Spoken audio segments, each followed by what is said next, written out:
Hello, and welcome to the first edition of the Adventures in Retrobright podcast. I'm your host, Javier Rivera. Let's start now.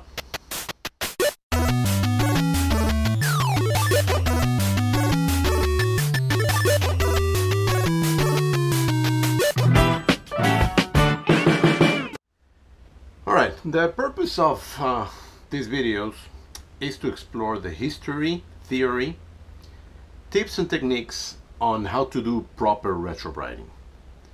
So first of all, we need to know what is retrobrighting and why the machine is yellow. So here's a little explanation for you. Some of the first computers were made out of ABS plastics. These contain bromine, which is a fire retardant chemical. In combination with UV light, bromine causes computers to become yellow, even brown sometimes. So bromine and also temperature or humidity can affect the yellowing of certain plastics. Alright, now that we know how computers get yellow, we need to see how is the retrobright technique working. So here's a little video. Retrobright, it's a mixture of hydrogen peroxide, oxy laundry booster, and a thickening agent. By applying this mixture to the yellow plastics and exposing it to the ultraviolet sunlight, the yellowing process is reversed.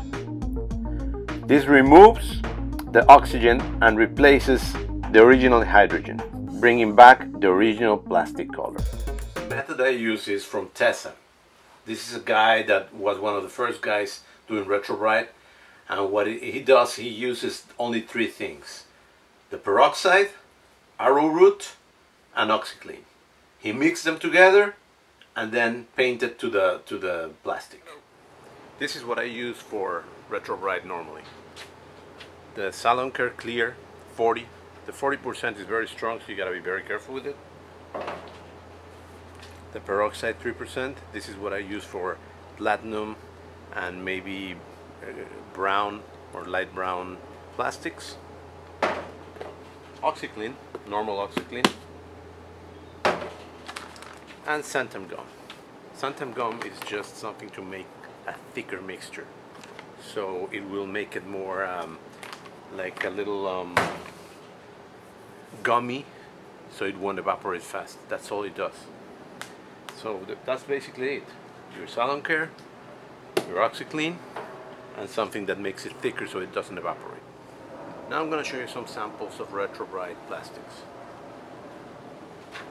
Here we have a plastic that has not been retrobrighted, really yellow. You can see that it's really yellow over here. There's a difference sometimes on the color. You can barely read the text over there, and it really makes it look really old. Now the same kind of cover, retrobrighted.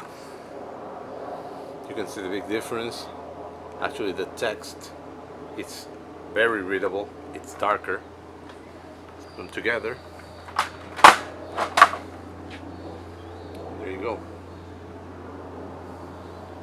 Big difference, huh? Let's clear some points.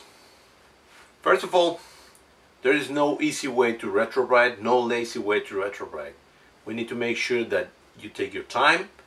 All the time you're babysitting it, and it doesn't just leave it out and hope for the best. Second, Retrobright is not an ultimate solution.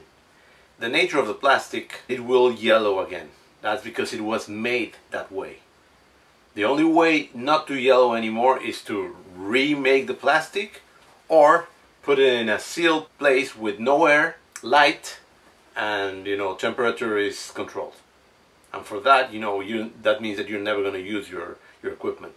So that is beyond the point. There's also a lot of myths that the plastics will get brittle, that the fumes will be very bad for you, that if you touch it you will burn and you will die a very slow death. All that is wrong. It's not true. I've done a lot of Retrobright. I even had Retrobright in my eyes, no problem. The other thing that I hear a lot is that Retrobright makes plastics brittle. That's not true. I've talked to chemists, I've talked to plastic people, and they're just saying that the Retrobright, what it's doing is restoring a molecule. It's not modifying the nature of the plastic, it's not modifying the chemistry of the plastic, the bonding. There are some plastics that get brittle with time, but that's normal, and that's without retrobrighting. The latest Macintosh, the Performance, and some of the Macintosh monitors, they get really brittle. And in fact, I was disassembling it to Retrobright, it began to break in pieces, and I was left with pieces of plastic. Those get brittle and they get dry, but that's because of the nature of the plastics, not of the process of Retrobright. So be careful what you think about. Don't be afraid, and don't believe in legends. Do your things. If you really want to learn, do the things, use it, learn about it, do it by hand or by yourself. I hope you enjoyed this episode.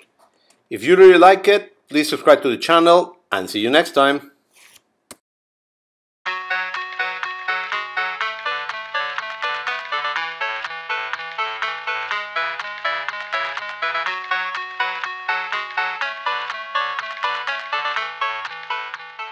The difference sometimes between the original show you